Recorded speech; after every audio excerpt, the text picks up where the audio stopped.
açan çiçek. Aşkım sen, evet gerçek. Sen gitsen hasretini kalbim nasıl çekecek? Yeryüzüm gündüzümsün, gökyüzüm yıldızımsın.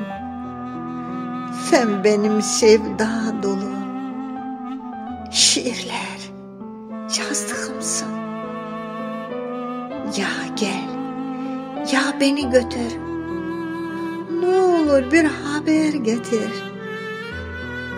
Hiç olmazsa arada esen rüzgar bitir.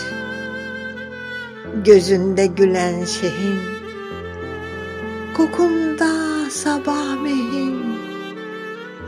Sana hayran olduğum aşkımı bitir, bitir. Nedendir susuyorsun? Acımı bilmiyorsun. Çıkmazdın hiç sözümden. Ah neden gelmiyorsun? Yoksa bir engel mi var? Kalbine giren mi var? Beni yerimi tutan, senin için ölen mi var? İnanamam ben buna. İhtiyacın çok bana. Geleceksin, bilirim. Hasret yitecek sona. Bu şiir bir hatıra, aşk dolu insanlara.